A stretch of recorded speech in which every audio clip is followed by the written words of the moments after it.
মাযহাব মানা কি? নির্দিষ্ট একটি মাযহাব মানতে হবে কিনা? মাযহাব মানা কি তার আগে প্রশ্ন, মাদ্রাসায় পড়া কি? মাদ্রাসায় পড়া কি কেউ বলেন না তো? না জায়েজ? জায়েজ তো, জায়েজ, দরকার আছে না নেই? কিন্তু মাদ্রাসা তো নবী জামানায় ছিল, মাদ্রাসা শব্দটাই নবী জামানায় ছিল না, কাজে এটা বেদাত, ঠিক না ভাই? হ্যাঁ, বিষয়টা হলো আমরা বুঝি না মাযহাব মানে কি। মাযহাব মানে হলো মত। আমাদের দিন হলো আল্লাহর কোরআন, নবীর হাদিস। কথা বোঝেননি? কিন্তু আমরা সবাই তো বুঝি, নবীর হাদিস বুঝি তো সবাই? বোঝেন সবাই? সব বোঝেন তো? হ্যাঁ, তাহলে বুঝার জন্য কোনো না কোনো আলেমের ফকির মত নিতে হয়। কথা বোঝেননি?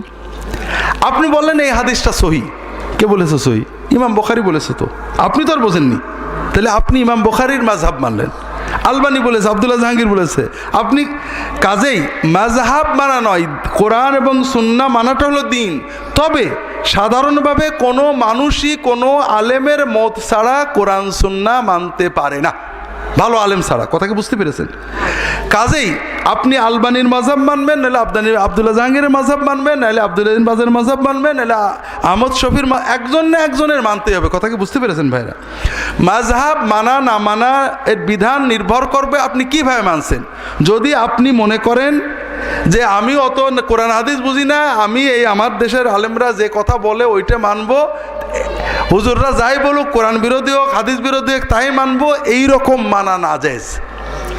আর যদি আপনি মনে করেন আমার কাজ হলো কোরআন এবং হাদিস মেনে চলা, কিন্তু আমি বুঝি না, অমুক আলেম অমুক ফকি তিনি বোঝেন, আমি তার সহযোগিতায় মানবো, যদি কখনো প্রমাণ হয় তার চিন্তা ভুল, আমি ওটা বাদ দিয়ে সুন্নত মানবো, এই চিন্তায় মাযহাব মানার ভিতরে কোনো দোষ আছে মুসলিম উম্মার কেউ বলিনি। আর এই রকম না মেনে আপনি ইসলাম মানতে পারবেন না। আমার কাছে এসে ঝগড়া করে, হুজুর এই হাদিসটা সহি না।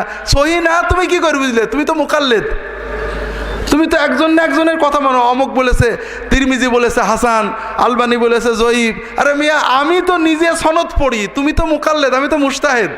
কাজে আমি যদি সহি আমি বলতে পারি সহি না জয়ীফ, তুমি তো কোনো না কোনো লোকের মত মেনেই তোমাকে চলতে হবে। যেটা বলছিলাম, এই যে ঝগড়া, মাযহাব কোনো দিন না। মাযহাবকে দিন মনে করা না, আমার ইহয়া সুনান বইয়ে পাবেন। দিন হলো আল্লাহর কোরআন নবীর সুন্নাহ। তবে কোরআন সুন্নাহ মানার জন্য কারোর না কারোর মতের সহায়তা আমাদের নিতে হবে। নির্দিষ্ট একটা মাযহাব মানতে হবে কিনা, যদি একাধিক জায়েজ হয় তাহলে একটাও জায়েজ হবে। কোনো শিরক একজনের করলে শিরক, অনেকজনের করলে জায়েজ, এরকম আছে নাকি? আছে নাকি? কাজেই একাধিক যদি মানা জায়েজ হয়, একটা মানাও জায়েজ হবে, কোনো দোষ হবে না। বিষয়টা হলো একাধিক মানবেন কি করে। মনে করেন আমি বললাম এটা জায়েজ, মানে আর এক হুজুর বললো না জায়েজ, আর এক হুজুর, তাহলে আপনি সবগুলোকে একসাথে মানতে পারবেন তো? পারবেন নাকি? কাজে আপনাকে কোনো না কোনো একজন আলেমের উপরে অধিকতর নির্ভর করতে হবে, পাশাপাশি নিজে অধ্যয়ন গবেষণা করতে হবে।